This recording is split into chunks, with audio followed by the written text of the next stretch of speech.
Hi hello' নমস্কাৰ সকলোকে মোৰ নতুন এটি ভিডিঅ'লৈ স্বাগতম জনাইছোঁ। আজি ভিডিঅ'টো ইয়াৰ পৰাই আৰম্ভ কৰিছোঁ। আজি আচলতে মই দুপা গোলাপৰ মাজৰ পাৰ্থক্য ক'বলৈ আহিছোঁ। এইপাহ হৈছে গুলপীয়া গোলাপ। গুলপীয়া গোলাপৰ অৰ্থ আমি সকলোৱে জানোৱেই। গুলপীয়া গোলাপ হৈছে প্ৰেমৰ প্ৰতীক। কিন্তু এই ফুলপাহ হাতত লোৱাৰ লগে লগে দেখিছেনে যে এই ফুলপাহৰ পাহিখিনি ইমান সহজতে এৰি গ'ল। ইয়াৰ অৰ্থ আমি এইটোৱে বুজিব লাগিব যে ভালপোৱাবোৰ বহুত ঠুনুকা। আৰু এইপাহ হৈছে ক'লা গোলাপ।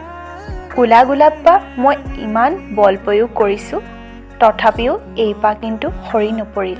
ক'লা গোলাপৰ অৰ্থ হৈছে প্ৰেম বিচ্ছেদ, দুখ, যন্ত্ৰণা। কিন্তু ইমান ঘাত প্ৰতিঘাতৰ মাজতো এইপাহ কিন্তু সৰি নপৰিলে। দুইপাহক একেলগে ইমান ভাল লাগিছে চাওকচোন।